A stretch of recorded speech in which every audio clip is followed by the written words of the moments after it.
Welcome to Tales of the Lesser Medium, a podcast that pokes fun at video game narratives. Each season, me, Caleb J. Ross, and my co-host, Travis Terry, take you through our favorite video game franchise narratives, taking time along the way for humorous skits to make you laugh and to make us have a legitimate reason to lock ourselves away from people as we record these episodes for you. People suck. So far, so good. Last time, we joked our way through Tomb Raider 1, following Lara through all of her narrow escapes and near deaths. Lara. What? Lara. It's Lara. You keep saying Laura. No, yeah, Laura. No, her name is Lara. Like Lars Ulrich from Metallica, not Laura. Yeah, you're saying the same thing. No, I'm not. I corrected you in the last episode about this, but you continued to say it wrong the entire time. I can't let you keep dragging Lara's name through the mud.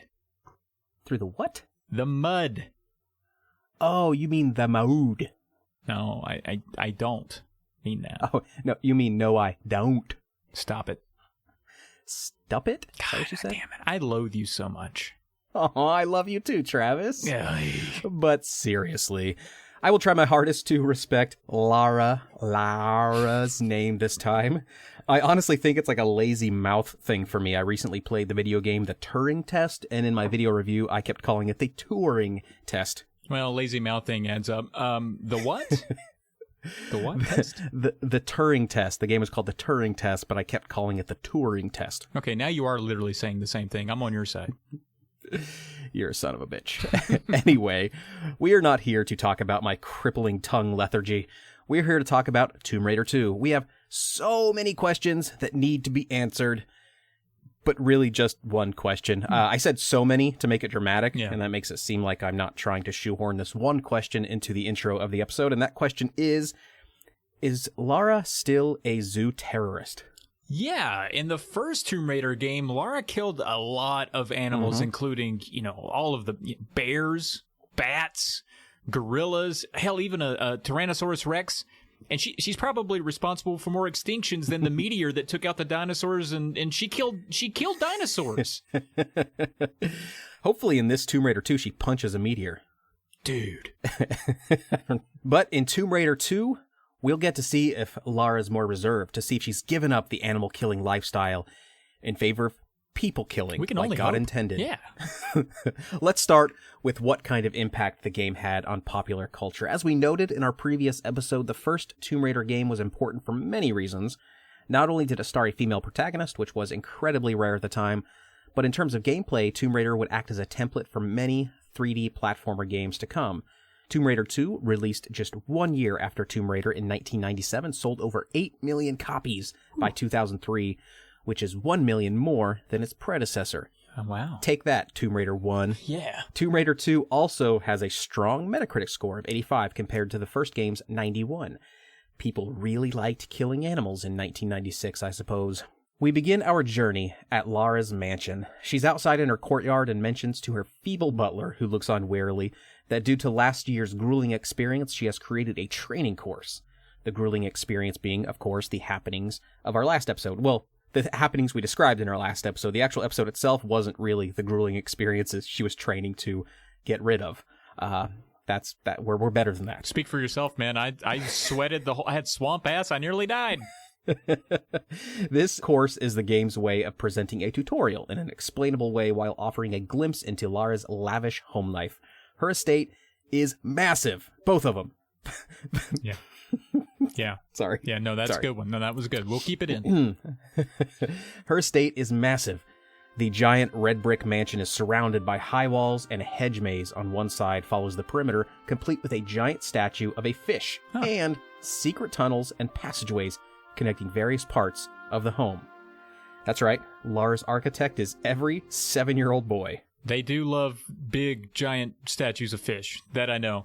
I remember making floor plans for my dream home when I was a kid. I don't know what inspired me to do it. I was very into just architectural drafting when I was a small child. which is why I was really popular.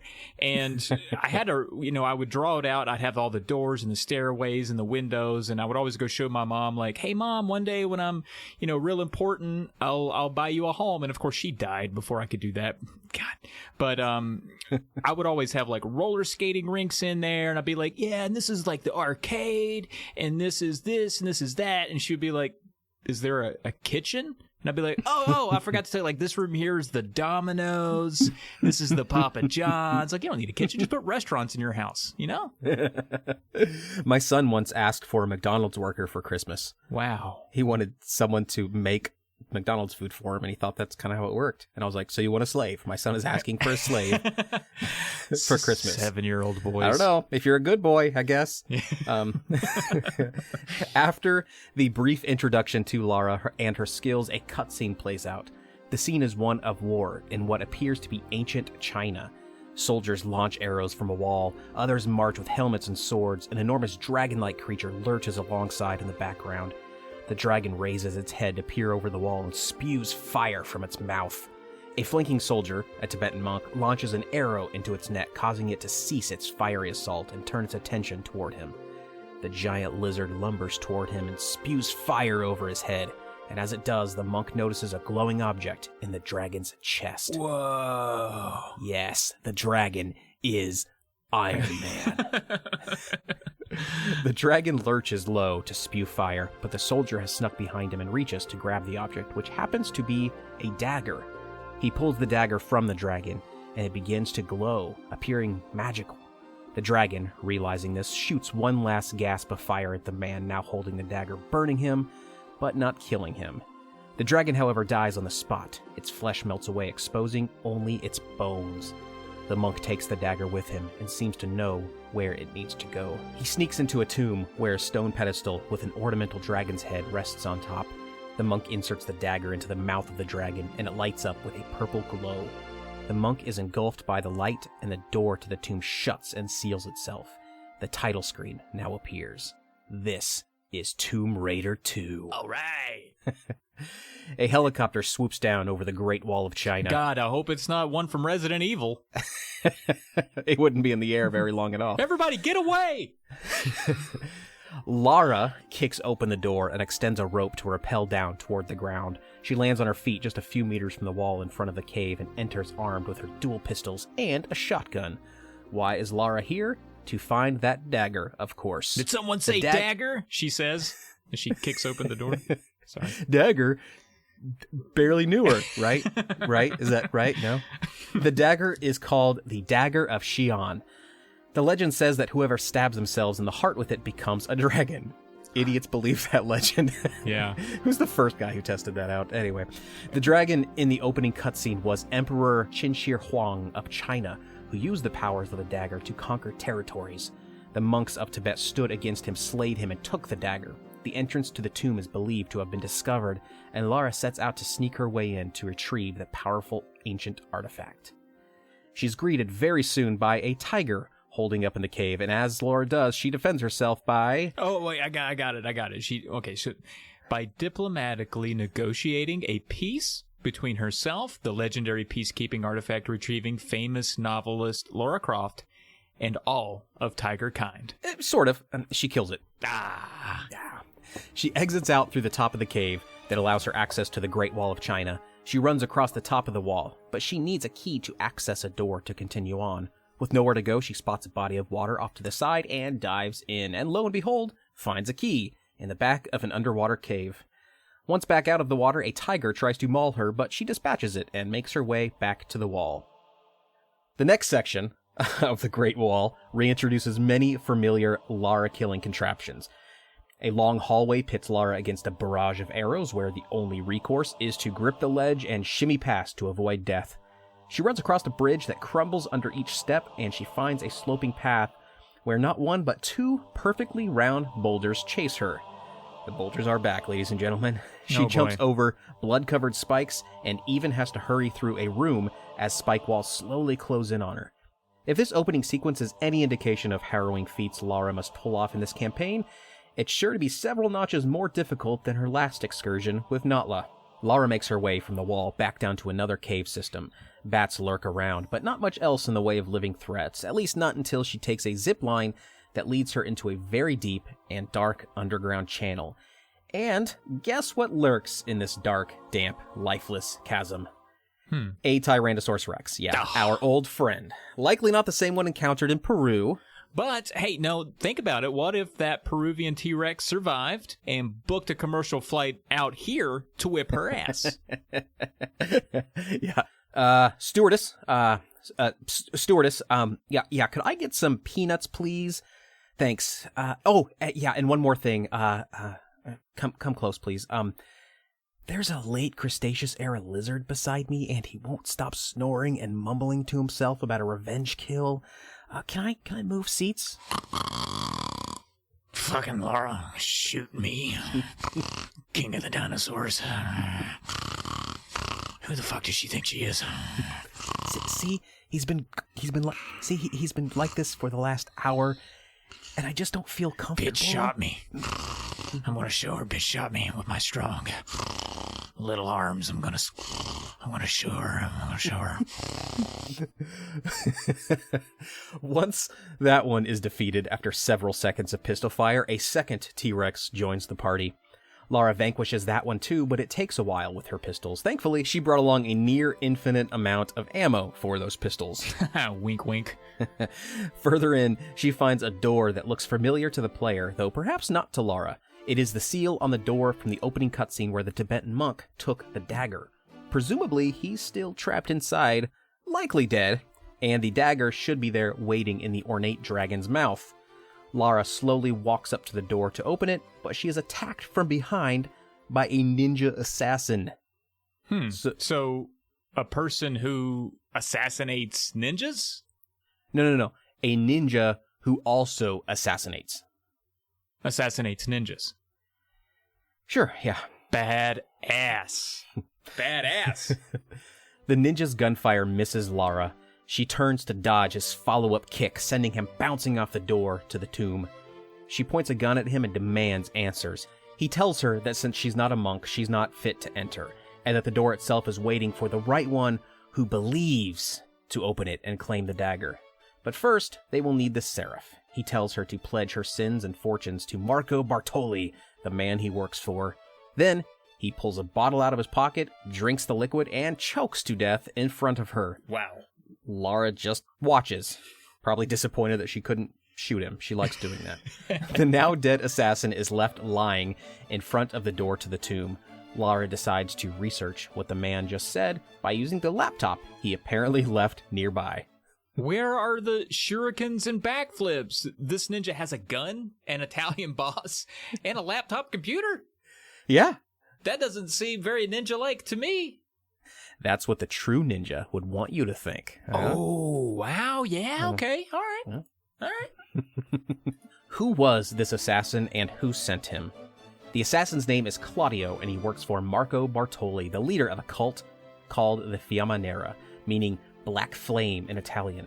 He wishes to retrieve the dagger of Shihan and wishes to stop anyone else from attempting to use it. The tomb requires 3 artifacts to open, which are scattered all over the world. The first is the Seraph, likely aboard a sunken ship. The second and third are the prayer wheels and the Talion, believed to be hidden away in a Chinese monsterary. That's where the monsters of the Chinese live. Scary. Off to Venice. Lara hits the streets of Venice running. The precise street is actually Via Caravelli and the address of Gianni Bartoli and his son Marco. Very soon after venturing down the street, Lara kills a dog. Likely a guard dog, let's hope anyway. Likely a guard dog to the estate, but she doesn't hesitate. Alerted by the gunfire, Fiamma Nera fire upon her when she comes into view. She kills one on the balcony and another coming at her through the alley. She runs and dives into a canal and under a boathouse door with a boat conveniently waiting. She wants to take it, but she needs to find the key, which she is able to locate on one of the henchmen she killed earlier. Wow. Finally, a reasonable use of a key and a reasonable key location. Well, they don't show this, but the key is stored inside a balloon of cocaine. In his beehole. His balloon hole? Oh, I guess that makes sense. Ah. She takes the boat through the canals to access a separate part of the village, where she ascends to the rooftops. Cult members are now actively searching for her with their dogs at the ready. She defends herself as best she can by firing on them before they fire on her, killing nearly a dozen men total. Only a dozen? That's not so bad. And 3 dogs. What? Damn it, Lara. The canals of Venice are tight and maze-like with gates barring entry from certain areas. Laura has to find the switches to release the gates to allow her to pass, but of course, cult members lurk all over. She comes to a roadblock, or rather a canal block, where she must speed the boat through the water and up a ramp, crashing through a window to land on some gondolas on the opposite side. She does exactly that, and is now in the waterway that leads her straight to the front door of the Bartoli hideout. Did they hear her coming? Tough call. A lot of stuff going on there. I'm going to say maybe. What about you? Yeah, they probably heard a boat hit the wooden ramp and crash through the window, but that ramp is there for a reason. Form does follow function and all. Well, in the end, it doesn't matter. She parks her boat at the front door of the compound and marches in, guns blazing, wiping out everyone in sight like a scene from Scarface. Once everyone in the initial compound are dead, she marches on in search of the Bartolis. She scales the outside of the buildings, hopping from balconies and awnings to avoid a fall into the canal below. She crashes through a window in one of the buildings where 2 cult members and a guard dog are waiting for her. Acrobatically jumping through the air, she fills all 3 with automatic pistol bullets before inspecting the fireplace, where she finds a secret passageway laden with traps. It must lead somewhere, so she ventures forward. Wait, so like a search for treasure, an Italian family of criminals, a secret passageway under a fireplace. Is this the Goonies? If Sloth shows up, yeah, of course. If Sloth doesn't show up, though, still probably yes, because I'm going to pretend the next T-Rex we see is wearing a Superman t-shirt and a pirate hat. Dude, that would be so adorable. In the next room, Lara locates a library key hidden in a recess off the wall behind a painting. She heads toward the library. At some point, it would appear that the Bartolis are nowhere to be found. Perhaps they fled. I don't know. The compound is much bigger than she thought, with several partitions separated by canals and Fiaminera henchmen at every corner. At a dead end, Lara decides to blow up a wall of an area that seems to be blocking her way. She finds a detonator key just sitting on a table that conveniently goes to a detonator that, when pushed, explodes away a wall that gives her access to the area. Why this wall was rigged to explode and how Lara knew that is, well, odd. Indeed. Once the wall is gone, she enters through the now open side of the building, ascends to the roof, and hops over to find a chute that descends her into the next area. When she stops sliding, she realizes that nighttime has arrived, and she's still outside, forcing the player to question how long was that chute? Dude, seriously. Yeah, it'd be like, if it was like a homeowner contractor scenario, contractor would be like, hey, I'm not following here. I understand you want us to build you a chute, but tell me again how long you want it to be. Long enough to shift suns and move the moon. I'm sorry, I don't know what that means. Well, the chute must be exactly the length of space and time. When you glimpse a butterfly cracking through its cocoon into a world at once brand new but forever static, the way tides will come and tides will go, forever until mortality itself shuffles loose its own mortal coil. That is how long the chute must be. So is that metric? 6 meters, okay? And make sure there's a handrail above the opening. I cannot have my victims injuring themselves before falling victim to my whimsy. Maniac alert. I enjoy how our contractor and homeowner are not Italian. And this is clearly in Italy, but that's fun. That's fun. Judging by my attempted British accent in the last episode, all of my accents are going to be fake accents from this point forward. Good to know. Veiled by darkness, Lara deftly maneuvers and muscles for rank. Sorry. Cake. That was so dumb. Okay. Veiled by the darkness, Lara deftly maneuvers throughout the rest of the enormous compound, hopping along roofs, scaling along edges, and even descending through underwater tunnels with her torch. Whoa, wait, what was that? So wait, I'm confused too. Her torch works underwater? Yeah. Huh. I bet that chute contractor built it. I'll build whatever you want, but you've got to tell me if it's metric. I want a fire that defies the very laws which... I don't know, anyway. Sorry. Metric? Come on. Someone throw me a bone. The torch must be alive underwater. It's like use fire, but then remove the very weakness that allows fire to be contained. I just want an all-power fire that goes underwater. Can you like do that for me? the contractor's just staring at you holding a ruler like, that does not answer my question. I get what you're saying. Somehow. I just need to know how long you want it. That is great. The contractor, he's very confident in his skills. He can do whatever you want. He's just a measure twice, cut once kind of guy. Exactly. You know? I respect the hell out of him. I like this contractor. He's a good guy. Lara is still in search of where the Bartolis are hiding, but must focus on finding a series of switches in hard-to-reach places in order to open the doors blocking her path. She finds herself inside an opera house, but can't get behind the curtain. She assumes something important is hidden behind it and must find a way of powering the mechanism that raises it. She finds the circuit board deep underground in stagnant water. Does it still work? Well, Lara hopes. To get back where she needs to test it, she makes her way through the opera house's ventilation system, crawling through the ducts. Crawling through the ducts. Crawling through the ducts. Crawling through... that's the way it's going to sound. She barely avoids being minced by the large fans inside. Finally, at the theater control room, she inserts the circuit board into the slot and pulls the lever, opening the curtain. Now, why Lara couldn't just go under the curtain or find another way around is not explained. The curtain is fabric, not an iron curtain. That contractor. Wow. Yeah, like endless chutes, underwater fire, and fabric that doesn't fold. Now that curtain, I know for a fact, is 18 meters across. I know that. Once behind the curtain, she's surrounded by towers of wooden crates, presumably for storing props. Doberman guard dogs sniff her out and begin to attack, so she takes the high ground to avoid their vicious bites.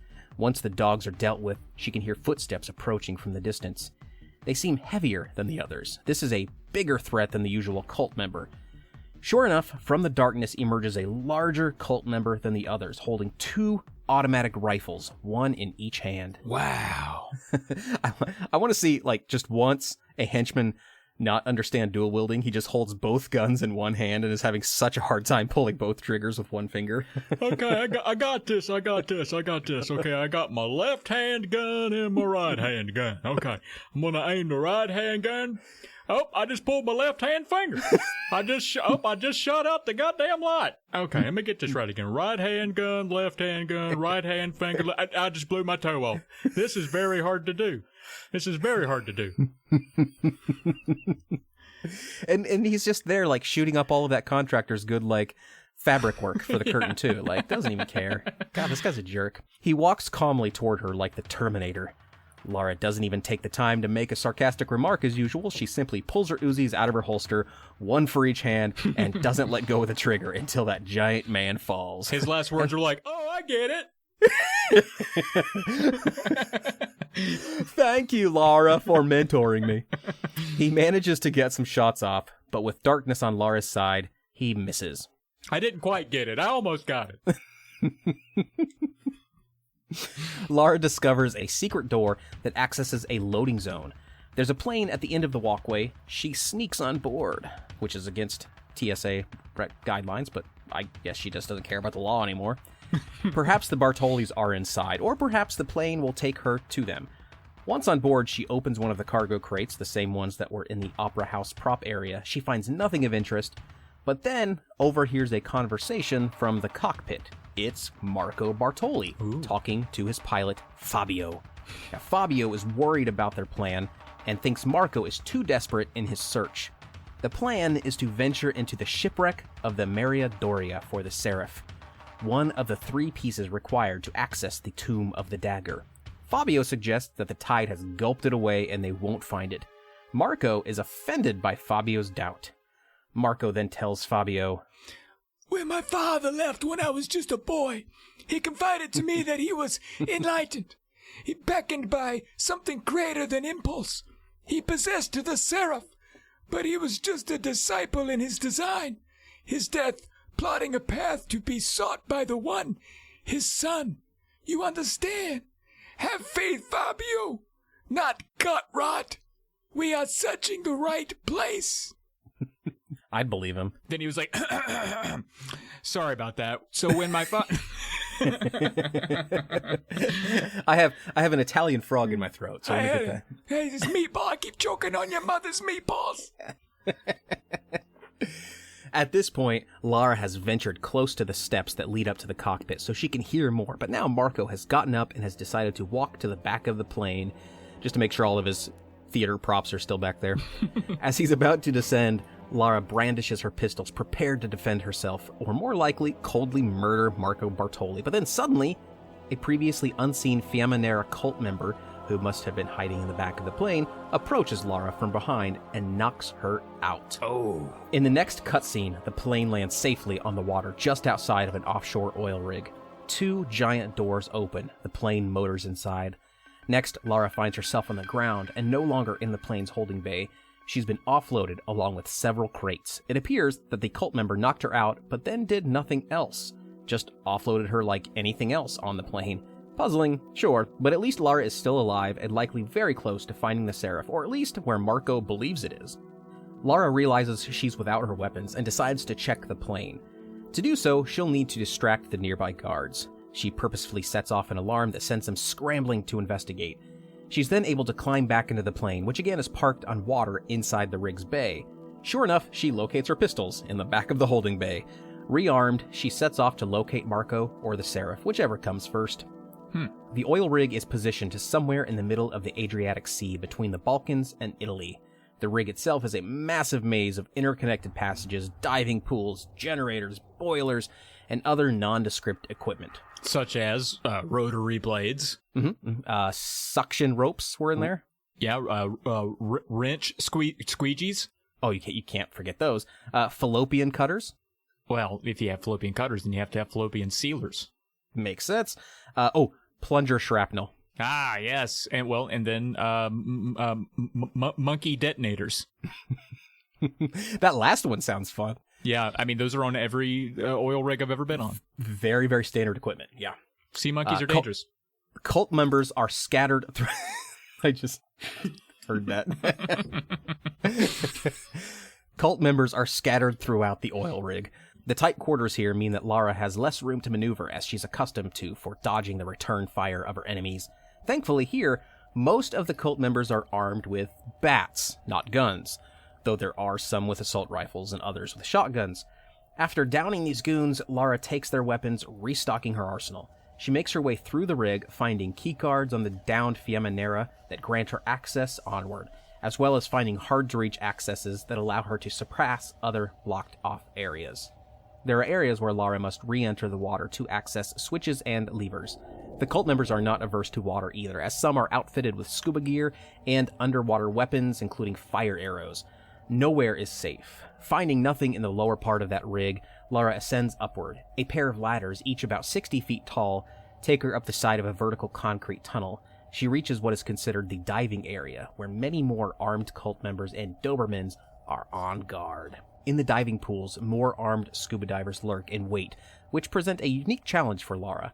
Despite her weaponry being waterproof, evident by the fact that she's in and out of water frequently and her weapons are still deadly, she is unable to fire them underwater, so coming face to face with an armed scuba Fiamma Nera means Lara must retreat to the surface and fire on the enemy when outside of the water. Huh. Now, see, that's kind of interesting because she's able to deftly swim around all the time, and it just occurred to me that, yes, she has at least 10 guns on her at all times. There's no way.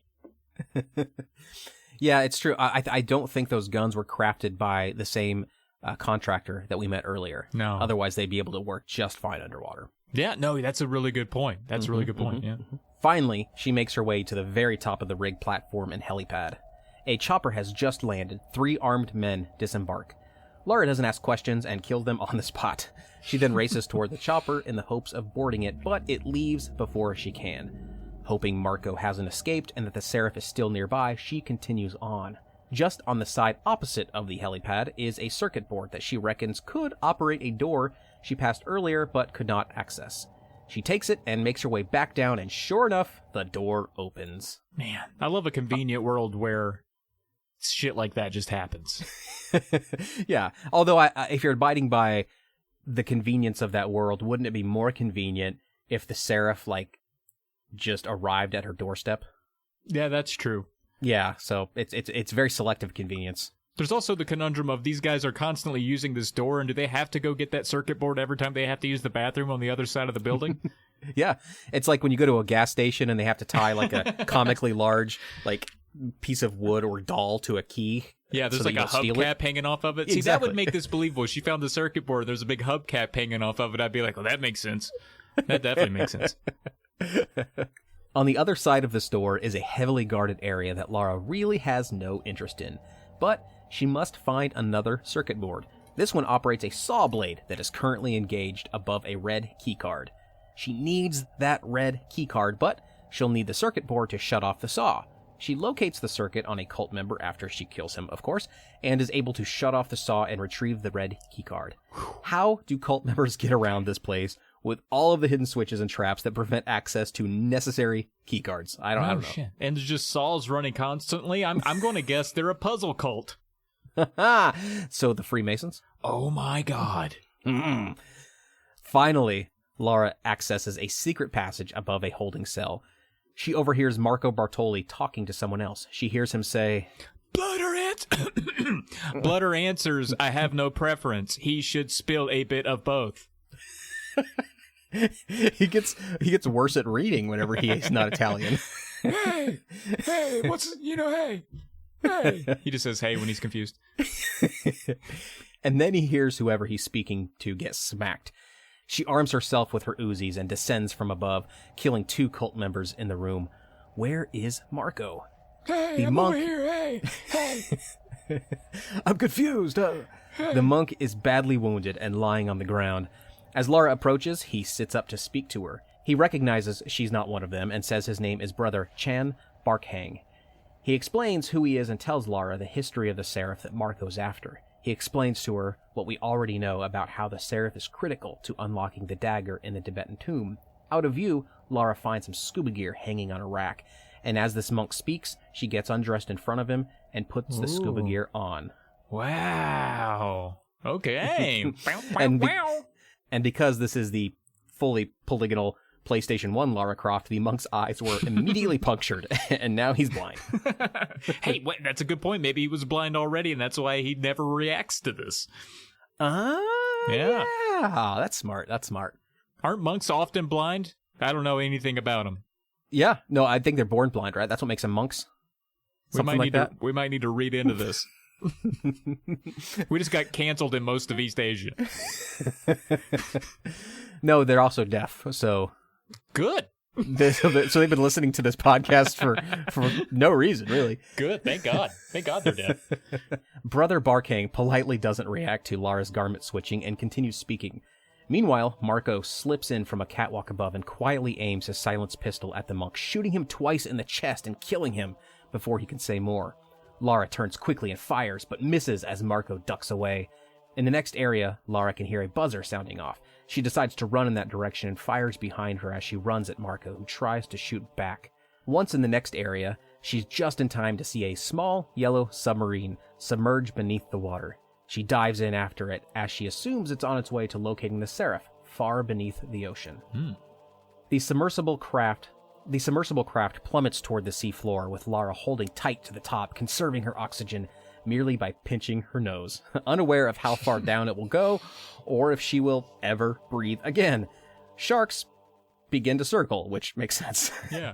Hey, baby shark! Get mommy shark and daddy shark over here! Check out this dummy pinching her nose under the water! She don't got no gills! That shark is way away from his homeland. That's quite a swim. Good job, shark. Yeah, those New York sharks, you know them. You know them. But actually, though, upon further inspection, I think those aren't sharks. I think they might actually be barracudas. God damn it. Okay. Hey, Billy Barracuda! Get Nancy Barracuda out here and Earl Ray Barracuda out here. Look at this here baby fish trying to deep sea swim without any breathing slits in her neck. How's that? You like that better? Asshole? I think it's great. You know, Right. it's like I've always said. Alabamans are just land barracudas. You talk to anybody that I've ever talked to ever in the history of my life, and that's the first thing they'll tell you. It's like, yeah, Caleb, man, he goes on and on about Alabamans just being land barracudas. Yeah, they're like, roll tide, and then they answer with land barracudas. That's how Alabamans greet each other. Does that make sense? It is. Yeah, it adds up now.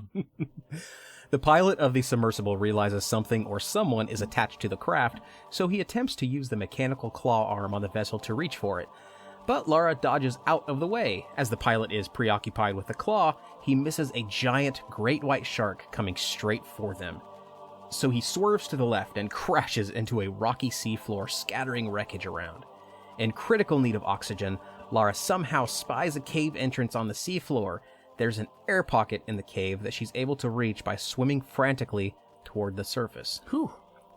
Once she gathers air, she realizes she's not in a cave. She's in a sunken ship. We did it! Could it be the Maria Doria, where the Seraph is likely hiding?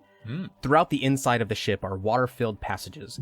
Lara must swim through them as she finds air pockets in the claustrophobic and maze-like ship layout. To Lara's surprise, though, she's not alone. It's unclear whether Fiamma and Nera henchmen were sent in after Lara, or if they were already here for some reason. The latter option might be the most likely, as most of them aren't in suitable diving gear. However, some of the cult divers are lurking in the passageways as well. Yeah, I wish just for a moment Lara would be like, hey, whoa, whoa, whoa, whoa, whoa. I don't know why she talks like that. Hey, whoa, whoa, whoa, whoa. Everybody stop shooting for just a second. The fuck are y'all doing here? That's my best Lara. Because according to the conversation with his co-pilot, Marco only suspected this is where the Seraph was. So if he had goons stationed inside a sunken ship, then that means maybe he knew it was there, or at least he knew that he'd already been there. Somebody had already been there. So maybe he'd just not found the... I don't know. I'm perplexed. I don't get why the guys are down here. Now, my guess is that Marco has other henchman squads across the world that he has stationed at other impossibly out-of-the-way areas. There's another Lara Croft, a Clara Loft, currently fighting altar boys in a mountain cavern somewhere. Yeah. And, Infinite universes here. right. Like the Fringe, and Marla Croft is snapping the necks of alcoholics at an AA meeting and floating Ferris wheels over in North Carolina. You know, I'm behind you on that. That's the Tomb Raider game we need. Yeah, Ferris wheel Raider. Lara does encounter barracudas, Alabamans, sorry. Let me make sure people understand. Lara does encounter barracudas on her swim through the ship's passages.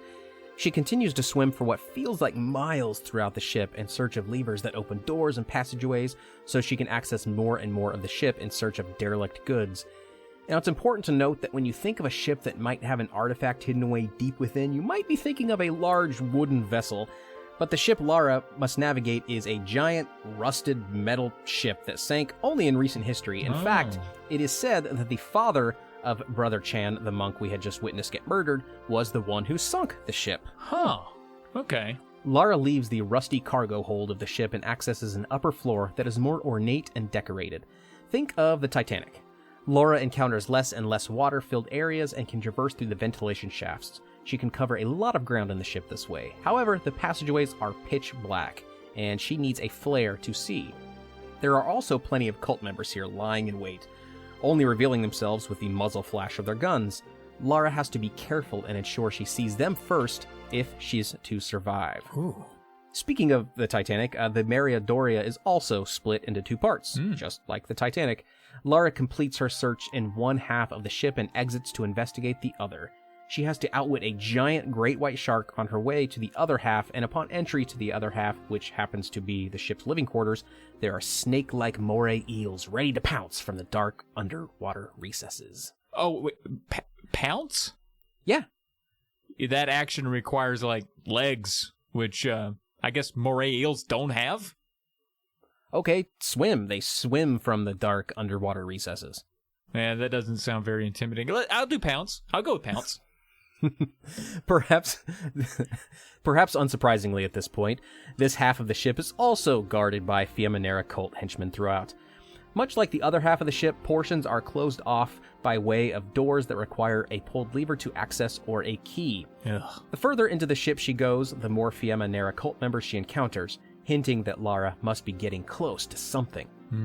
She leaves each cult member she faces dead in her wake and moves on. Yeah, because she's in the water, so they're like literally in her wake. That was good. Clever.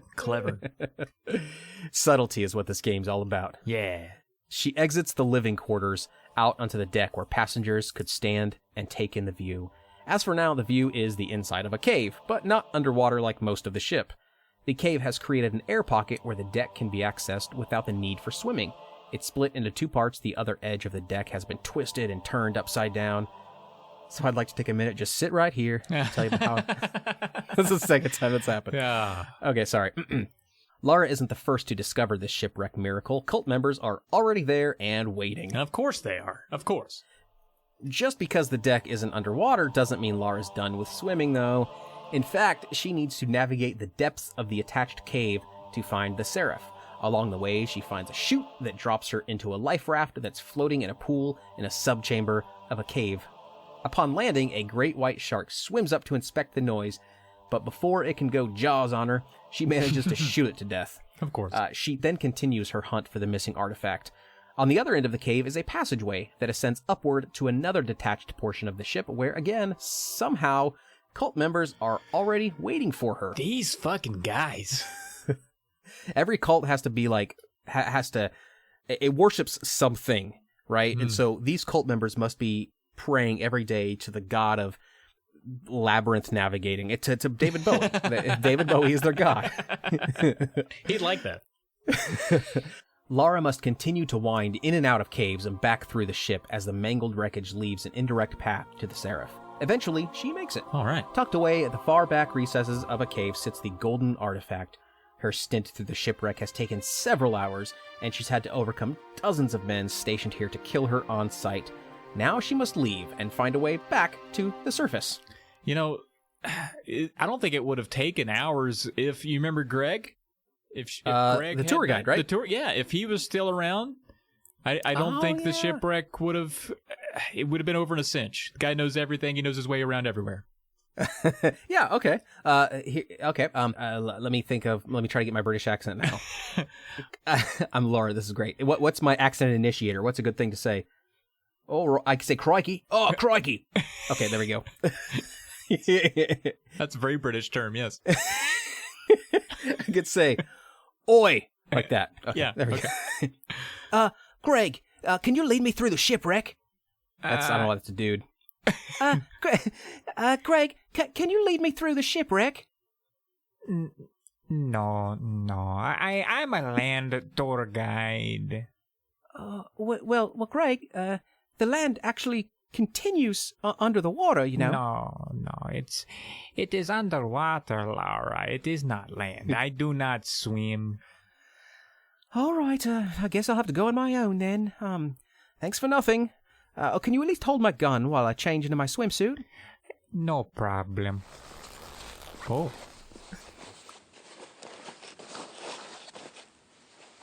I'll go. This is Greg. I'll do it. I'll go with you, Lara.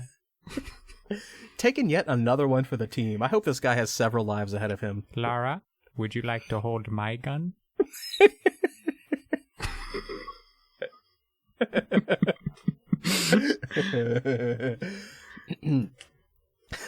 Using a buoy she found somewhere deep down in the sea, which is I think the opposite place of where buoys are supposed to be. Yeah, what the fuck?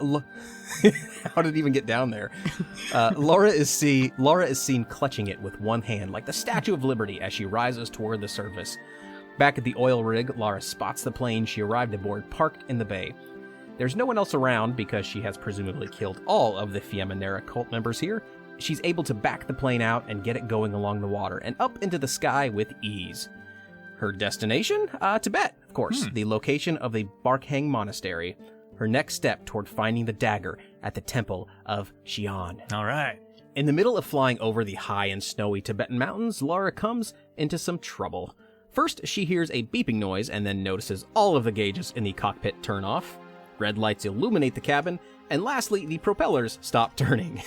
All very bad signs when you're in the air. You don't want those to happen. I agree. As the plane descends toward the rocky crags beneath, she tries her best to steer toward one of the very few open and snowy expanses, hoping to cushion the blow of the crash. In doing so, she clips between two mountains, and the wings on both sides of the plane fall away. This is getting worse. The fuselage becomes just a speeding bullet that crashes into the snow ahead and doesn't stop. Ugh. It rifles along a snowy valley, not even slowing down from its flight speed. Laura knows it will eventually come to a stop, and it won't be pretty, so thinking fast, she hits the pilot eject button and a door above her swings open, and she's lifted into the air by a parachute just a split second before the plane hits a rock. Her parachute lands close by, and thankfully, she somehow manages to have all of her weapons with her. Also, she packed a nice thick coat. She's now stranded somewhere in the Himalayan mountains. Good God. Thank God she brought that coat. No, I think she made it on her way. I would not be surprised if every animal she killed, she added to this patchwork quilt, like a memory quilt of sorts. You know, she has the main sort of jacket part is just like the skin of a T-Rex. Yeah. And she's got some like bird feathers glued to the shoulders, right? Right. She's got like a lion's mane around the neck part. Yeah. Yeah, definitely. Yeah, it smells like fish. There's not even fish in it. It's just that's part of it, right? Yeah. They had to represent them somehow, yeah. There could be like a gorilla's tail like stitched to it, you know? I don't... gorillas, I don't think they have tails. Well, not anymore. Laura took them. Her stint in the foothills of Tibet kick off with a bang as she's immediately attacked by an eagle. Oh, shit. Which is good because the flight actually ruined some of her shoulder feathers from her jacket, so this is helpful. This is a new enemy for her to keep watch for from the air. She deals with it as she deals with all of her problems and shoots it and marches on, searching for any sign of a road leading to a village or people. Oh, good. She makes her way through a deep snow-filled canyon where rolling avalanches of snow start coming toward her. She dodges in time, but is then attacked by a snow leopard that was lying in wait, presumably for this very moment. Jackpot. She kills it, but that makes two natural enemies Lara will need to be on the watch for here. Jeez, eagles and snow leopards. Wasn't that I think I got tickets to that concert. Snow Leopards opened, and the Eagles, they were past their prime at this point. It was a decent show. It was a decent show. Hotel California is never not good. So, eclipsing a snowy cliff, Lara spies a dwelling ahead. Hopeful, she makes her way toward it, but soon realizes that the men standing around it are on high alert and carrying assault rifles. Perhaps they were startled by the sound of the nearby plane crash. Either way, neither party, Lara nor the two men, stop to ask questions. Immediately upon sight, shots are fired in both directions, with Lara coming out the winner. They left their snowmobile nearby, and finders keepers applies in Tibetan foothill survival. Hell yeah. I imagine those two guys, though, they're just sitting there in the remote area. They have no idea what's about to hit them with Lara coming. They're just, one of them's like, hey, should I turn the snowmobile off, or should we just leave it running? It's a pain in the ass to start. Here's my vote. My vote is that we turn it off, right? But we leave the key in there so we can re-engage the engine as soon as we need to. I don't like leaving the key in there, Billy. I tell you, if something were to happen, our ass is on the line. I don't think anything's going to happen out here. Now, we're out in the middle of nowhere, right? We are armed and dangerous, both. I'm real dangerous. I know. I saw the way that you attacked that bowl of pudding earlier. Oh my God, you really ate that thing hard. And I'm very proud of you for that, by the way. And I think that's the kind of vigor that I want you to contribute to this situation as well. I really want you to no. You want me to vigorously leave a key in a snowmobile? That seems dumb as shit. I'll do it. Good. I don't want you to I do agree with you, though. In order for someone to come out here and get... Now, I'm on your side. Someone would have to fucking crash a plane right out here to get to us. We are in... And that is never, ever, ever gonna happen. I can assure you of that. Did you hear that? I heard a big boom. Heard a big boom.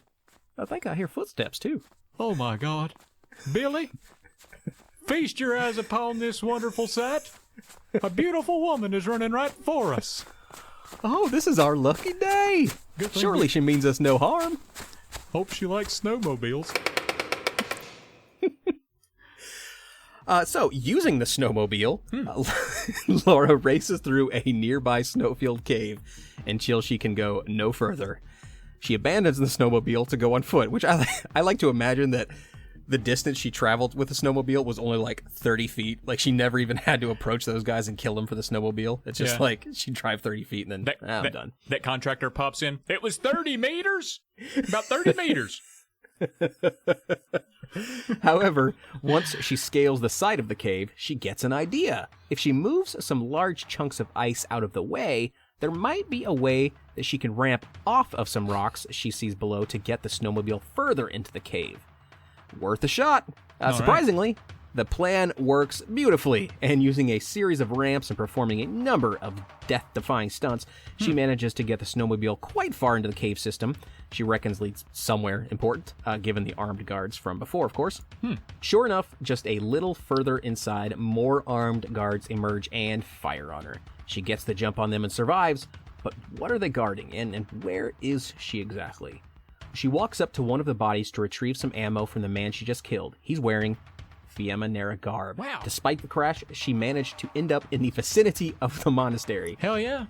Continuing through the icy tunnels on the snowmobile, she mows down 3 cult members with the vehicle and does not stop, getting to a natural snowy ramp that sends her flying hundreds of feet over a chasm and to the other side. I mean, have you ever wanted a sword so bad? I have not. Wouldn't it be great, though, she goes through all of this, and then we realize she's afraid of heights? She gets to the end of that ramp, and she's just like, fuck it, I'm not. It's probably not even real. Eventually, she does find something, aside from a wall, that can stop the snowmobile. Another snowmobiler. This one just, doing it recreationally. Yeah. In a section of the cave where she had to leave the snowmobile to pick up a key on the ground, she can hear another engine come in close and sees a man on a snowmobile who is coming at her and trying to kill her. Yikes. She snipes him off the vehicle and keeps moving to find where that key goes. Like it was nothing. Thinking of nowhere else, she decides to go back toward the dwelling where she first got the snowmobile and killed the 2 guards and try it there. She can't get the snowmobile all the way back there, so goes on foot. And sure enough, the key works. Man. I think one of her strongest traits is just remembering every locked door she's ever seen. It's true. I own a house, okay? I own a car. Now, I'm not bragging here, but I own lots of things with keys that I access every single day. Okay. And not a single day goes by that I don't use the wrong key in the wrong keyhole. Hell, I get a cocaine high level of endorphins when I insert a USB 2.0 plug correct side up into my computer on the first try. Wow. Yeah, I mean, I agree. I suspect Laura's not driven by finding ancient relics, but instead by just matching keys to keyholes. The serif here is just a coincidence. Like if Italian mob bosses kept old sandwiches behind locked tomb doors, the name of the game would be Turkey Club Raider. Also, though, for what it's worth, the USB goes in every time if the 2 holes on the connector that are really deep, the 2 deeper holes are face up. Think about that next time. Deep holes face up, not to be confused with John Wayne Gacy's canceled autobiography titled 2 Deep Holes Face Up. But you get what I'm saying. Wait, hold on. So carry the episode for me for a few seconds. I've got to verify this mind-blowing USB revelation. Just 1 second here.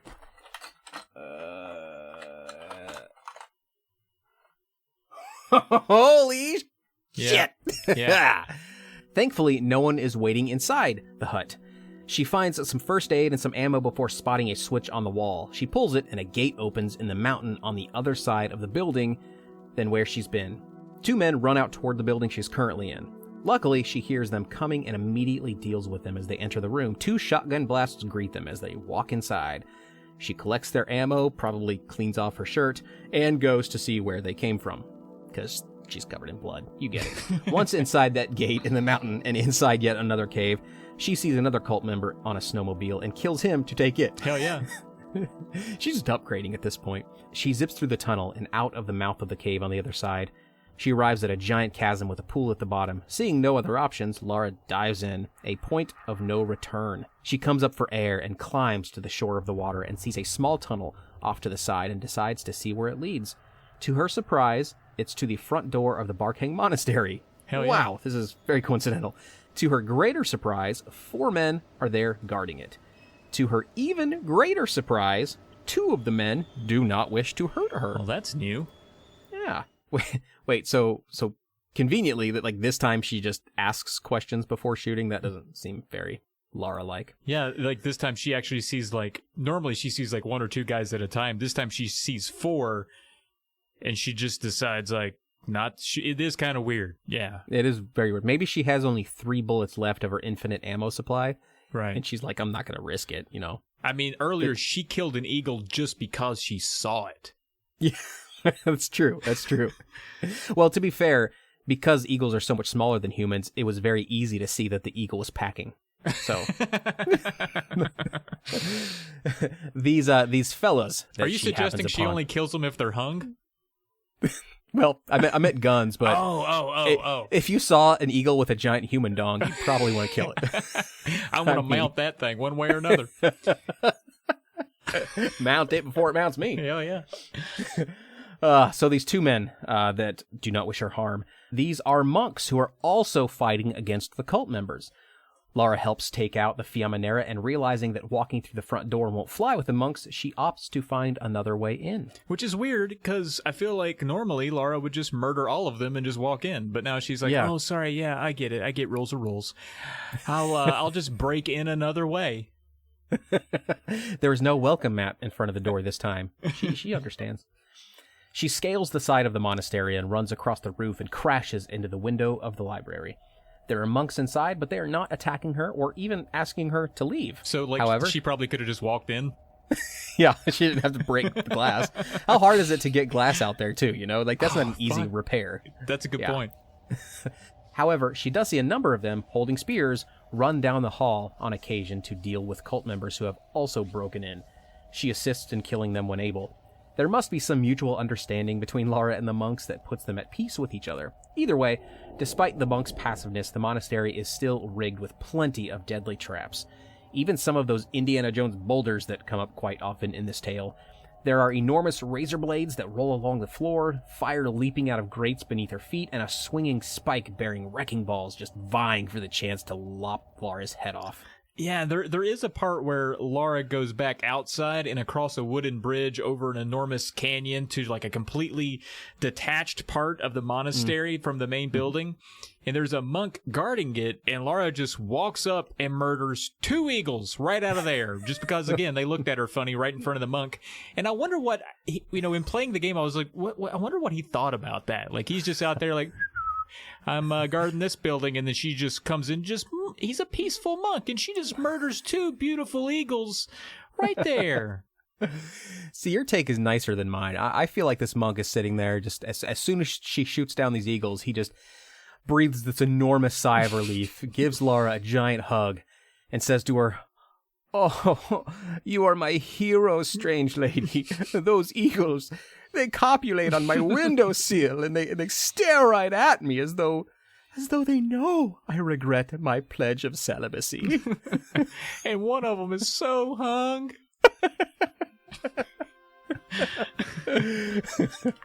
It's worth noting here that Lara is running around the monastery in search of 5 prayer wheels that will give her access to the room inside the monastery where the seraph goes. The monks aren't saying much, and Lara isn't asking them any questions, and is instead scouring their entirety of the enormous Tibetan monastery top to bottom, literally from every tower to the dank, dark sewers in search of these 5 prayer wheels. Now, what's a prayer wheel, you might ask? Well, it's a cylinder with symbols on it that Tibetan Buddhists who choose to accept a vow of silence could spin as a replacement for orally speaking prayers. You'd think there has to be, it's a huge place. there's got to be a janitor somewhere with a master key. Like, you don't have to go around finding 5 bullshit things everywhere. You know he ain't grabbing 5 prayer wheels every night just to go in there and vacuum twice a month. You know what I mean? I love imagining a monk like staying at work late, to like do monk stuff, and he's sitting there like in silence doing his monk prayers or whatever, and in the background you just hear a vacuum like. He looks up for a second and he's like, yeah, he's like, oh god damn it! And this monk has a tie, just like it's because it's his office. Yeah. She does have to break a glass case holding 2 gemstones that open a door to the monastery. Again, you might think the monks who are actively not killing her for some reason might be willing to help her access the items, but instead, she just wrecks the place at every chance. Yeah, I'm beginning to think that Lara specifically chose this mission because she knew the locals had taken a vow of pacifism. Yeah, she's like, Lara's not a Tomb Raider. She's just a friggin' grade school bully. Yeah, now she's giving all the monks swirlies and stealing their lunch money. Well, she probably won't get much. I mean, monks are really into fasting, so. That's a good point. Yeah, you think there's got to be a pop machine or something on the premise, right? Like a snack machine, get some Fritos, something like that? I don't know. Eventually, she makes her way to the room where the 5 prayer wheels must be placed. Once she does, 2 giant doors at the end of the room swing open, and a small ramp ascends to a recess on the wall in the shape of the seraph. Oh, boy. Lara inserts the seraph, causing a hidden door to open just down to the right of the recess. She runs through and toward the catacombs of the Talion. To review, now, she needs the Talion to open the door to the Temple of Xi'an to get the dagger. So we're 1 piece away at this point. Thank God. On the other side of the door are the catacombs, which start out as the snow-filled caves Lara is used to. What she's not used to, however, is being attacked by Bigfoot. What the fuck? But sure enough, not 25 yards into these catacombs, she comes face to face with an 8-foot-tall, all-white fur, pissed-off Yeti. Jesus. Now, startled by this cryptozoological menace, she explodes it with a shotgun blast. We have to ask, will there be more of these? I mean, I always thought growing up, there was always just Bigfoot. There'd be just one.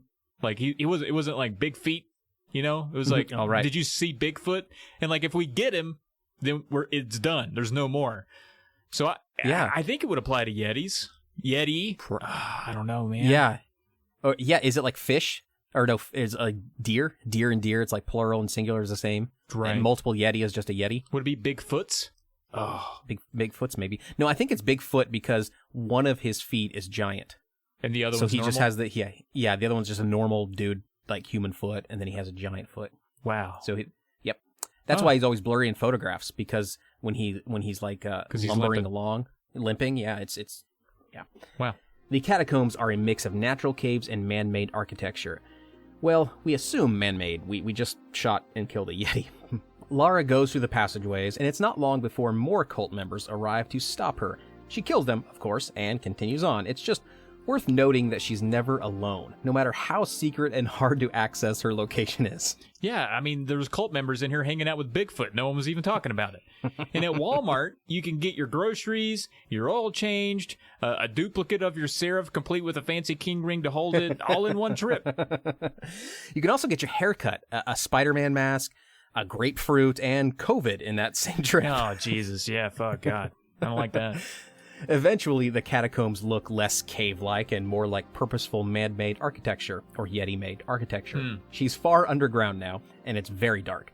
Platforms beneath her feet are all she can see, with no idea how far down a fall could take her.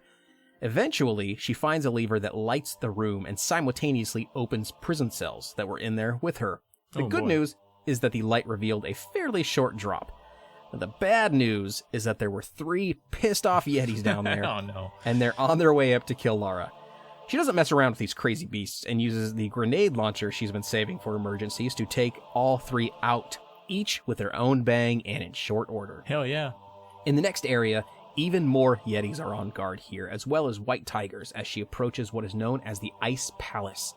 The further she goes, the more covered in ice her surroundings become, and also more and more Yetis, which do not go down easy. Lara opts for the use of her grenade launcher as often as possible, if there is enough room to operate it, of course, around these large bipedal monsters. Now, I gotta ask, she's busy murdering all of them, but I think more important than a seraph or a dagger, evidence that Bigfoot is real would really be awesome. She should be taking pictures or taking a piece of a foot or something.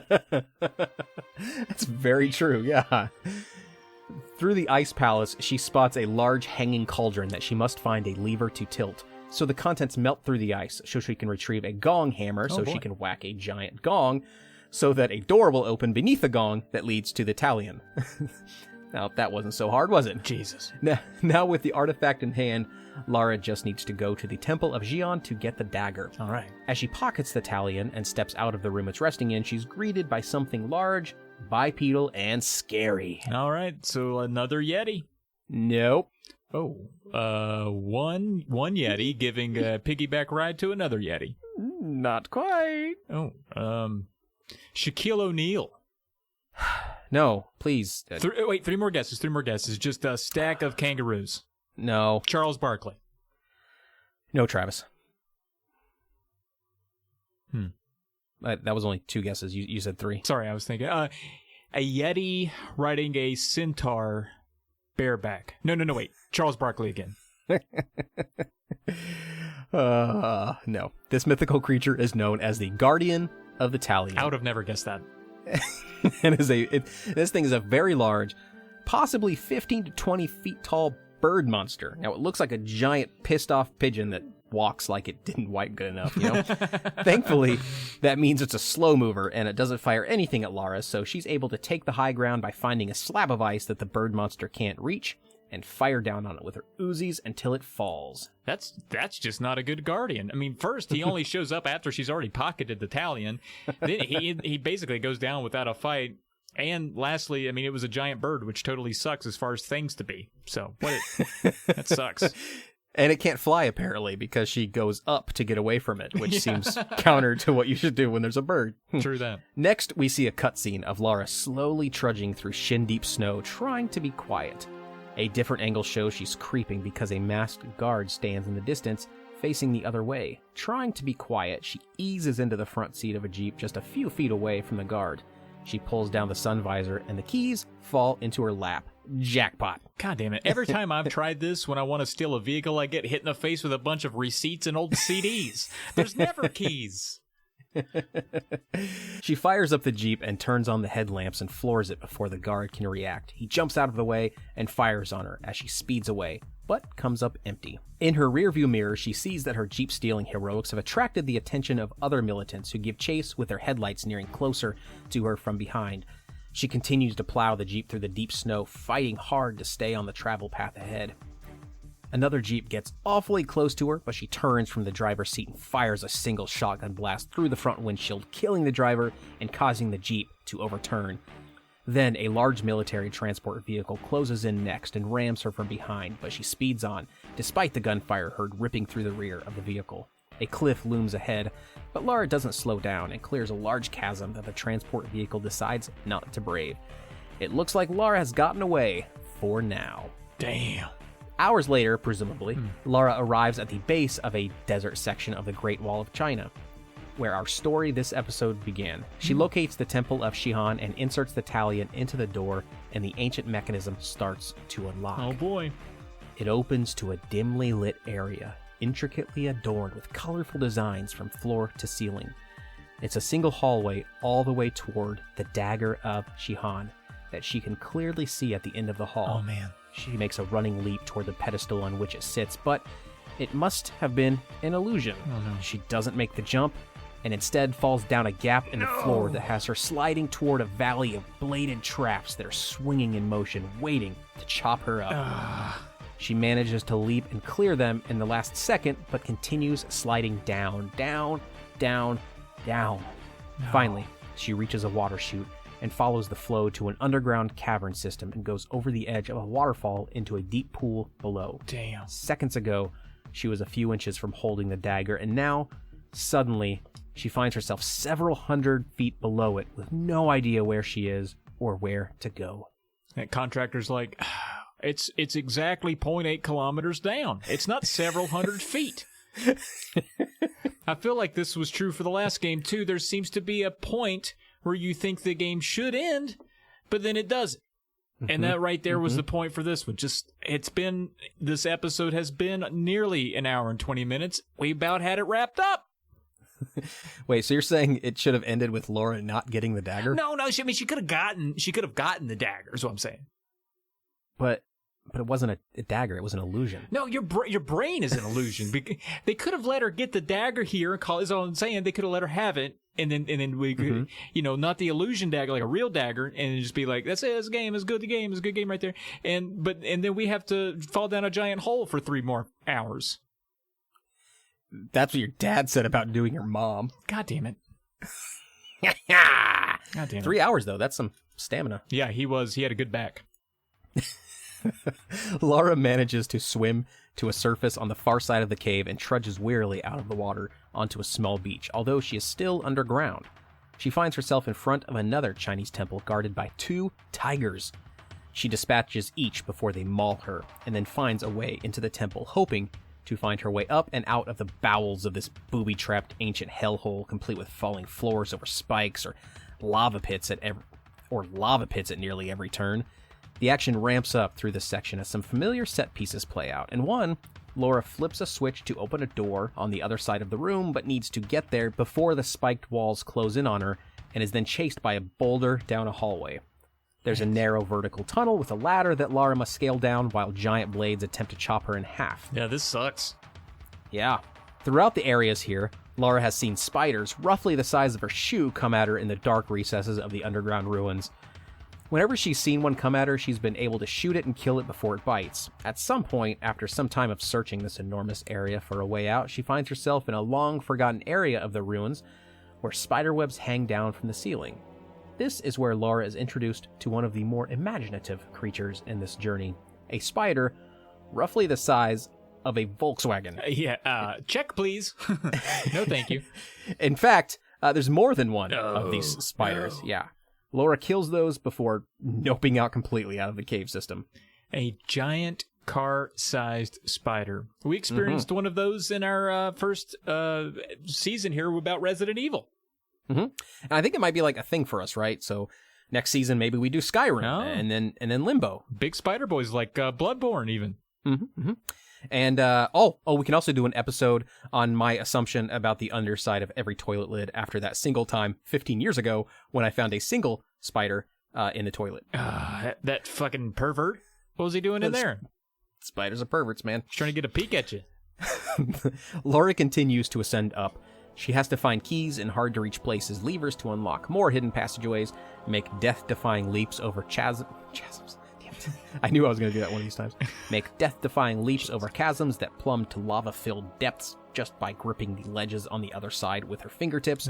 She takes out numerous predators hidden below, including tigers and the occasional underground eagle. Huh. Okay, well, that's interesting. Hey, there was that underground guardian that looked like a bird earlier, so maybe not.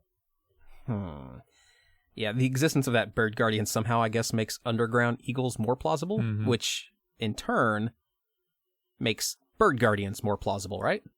Well, yeah. And then on it goes until underground eagles are the most logical thing to ever be conceived. Good job, game. That's how logic works. She bounces off spring-loaded tiles in the floor that launch her to otherwise unreachable platforms, but a poorly aimed attempt would end in a splat. And in the final stanza on her ascent, she must go up a tunnel with ladders spread randomly on the walls as she goes, causing her to backflip from one side to the other to make the climb up, all while large swinging blades attempt to decapitate her for a miscalculation. It's grueling, but Lara makes it to the top and out of the hellhole beneath the Temple of Xi'an. Yeesh. Unfortunately, when she arrives back at the pedestal where the dagger rests, she is no longer alone here. Looking from above, she spies Marco Bartoli standing with a dagger while a handful of henchmen appear to be performing some kind of ritual. Suddenly, Hey. He's still confused, huh? He hasn't figured this thing out? Suddenly, and nearly without warning, Marco takes the dagger with both hands, holds it out from his body, turns the end of the blade toward his chest, and plunges it through his own heart. Lara shudders. The henchmen then gather around his body and march out of the temple. Lara sneaks down to follow them. One of the henchmen was like, he looks at the other one. He's like, well, that was pretty fucking weird. Yeah, I know, right? I thought we were just gonna do some magic ritual tonight. I was gonna sit here and jizz on the sigil like I usually do, and call out to Satan, of course. Not sure what got into Marco. Goddamn dagger got into him, that's what. Good one. High five. Laura follows Marco and his goons to a very surreal land, almost like something out of a Super Mario game. This is the floating islands, where literally small green islands hang suspended in midair, and the ground below is just a darkened abyss. What is this place? It's immediately apparent this place is going to be different for a number of reasons. For example, the first thing that tries to attack Laura is a statue that suddenly becomes animate and floats in the air toward her. And, of course, she shoots it until it explodes.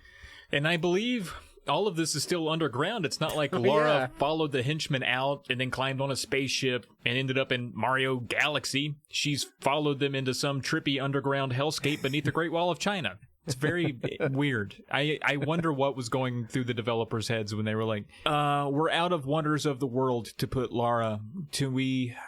What do we do? Do we just put her on a bunch of fucking floating islands in outer space? And somebody else was like, done. Just did it. I know exactly what was going through the developers' heads. Drugs. Despite this place feeling out of place, given that so far at least the set pieces have felt grounded, it's important to remember that Lara is searching for Marco Bartoli here. After navigating the obscure floating island, even walking through an area with a ceiling made of lava, and fighting numerous animated and flying statues, she reaches an area where some Fiaminera are hanging out. Realizing she's in the right place, she kills all of them as they throw knives at her. Man, could you imagine that finding cult members is the thing that tells you you're in the right place? It's usually the opposite. Continuing to fight her way through the animate statues, which take over 100 rounds of Uzi ammo each to take out, she finally reaches a large, dark room where the only light is on Marco's body that rests in the center. Lara warily approaches, trying to be discreet, waiting for anything to happen. And anything does. A massive explosion from where Bartoli lays sees him transform into a massive dragon that fills the room. Holy shit.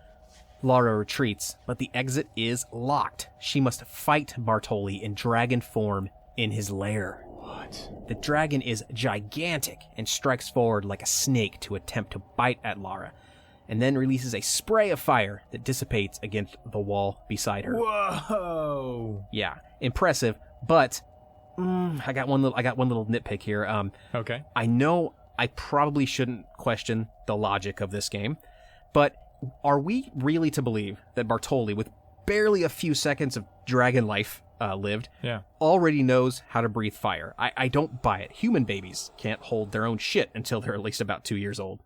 Huh. Well, see, and maybe that's what we can't see, you know? It's dark in there, and maybe he's also wearing a gigantic diaper and spewing it out of both ends like he stole Taco Bell from a street raccoon. Could be that. Yeah, that's true. That's true. Maybe it's not fire. That's right. Yeah. It's just hot diarrhea coating Lara in a cave. Yeah. With monks and cult members. The columns in the room are her only cover, so she sprints from one to the next to stay out of the dragon's aim. She pulls the grenade launcher from her pack and fires on the giant fire-breathing lizard. It turns its attention toward her, and she fires another before retreating back to cover. While the dragon continues to search for her and wildly sprays fire in hopes of landing a sizzling hit, Lara has snuck behind the dragon and fires multiple grenade shots on the dragon, killing it. Be careful back there, Lara.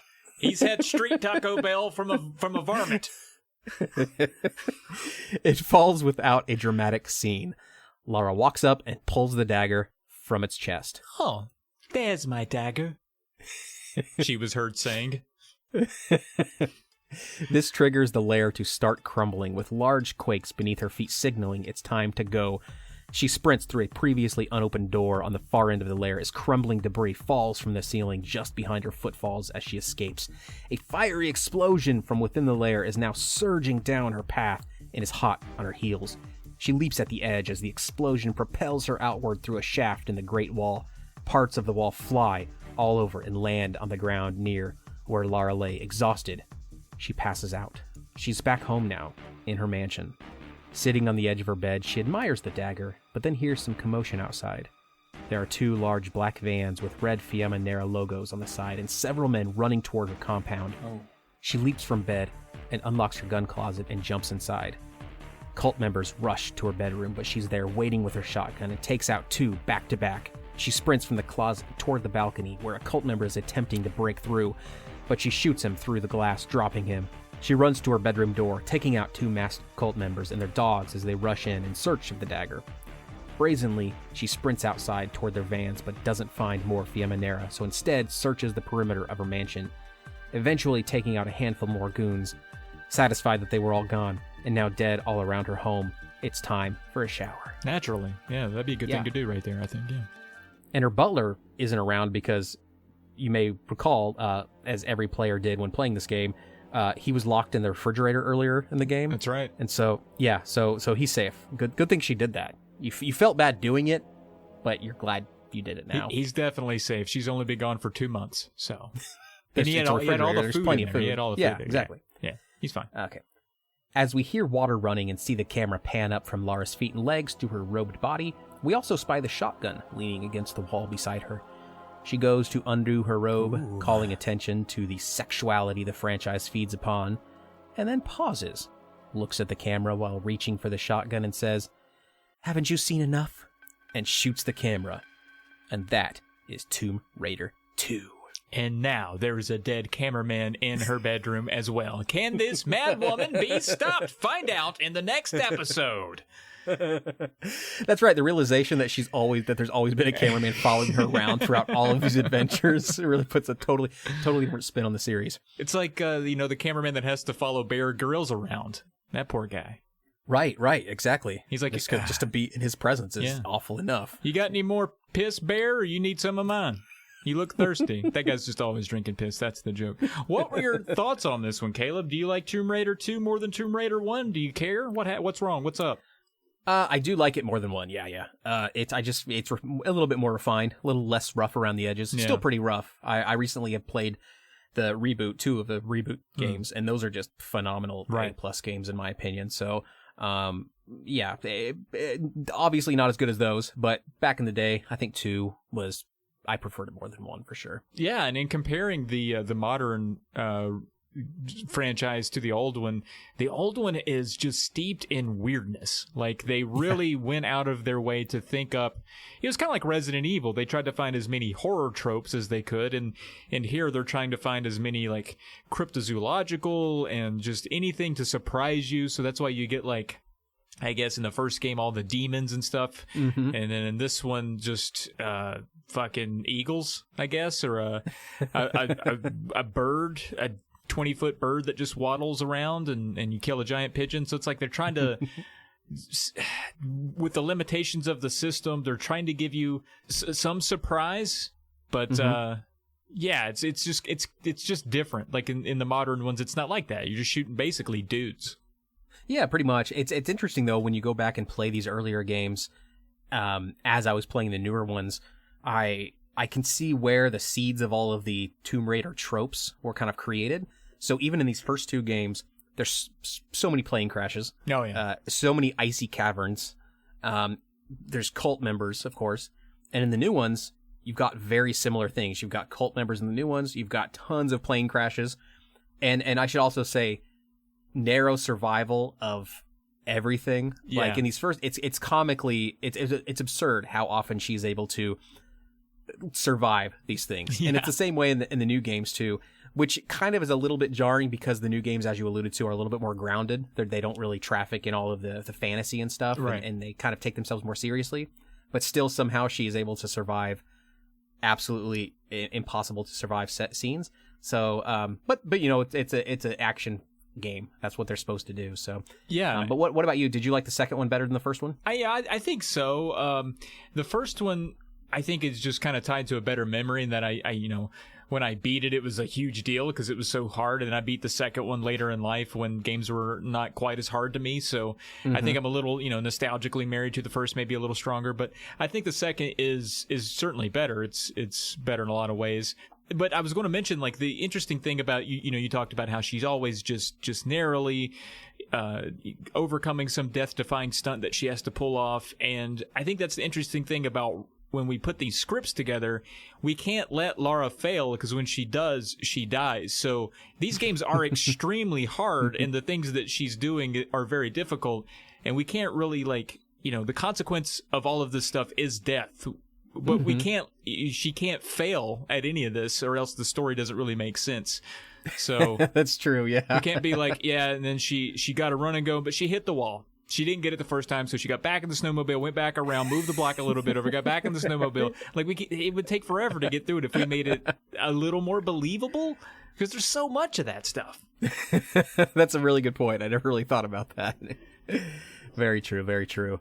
All right, everyone. Well, that concludes episode 2 in this series on the first 4 Tomb Raider games. Now, please check out Tomb Raider 3. It's already there waiting for you. And be sure to subscribe to this podcast so that you know when the next season hits.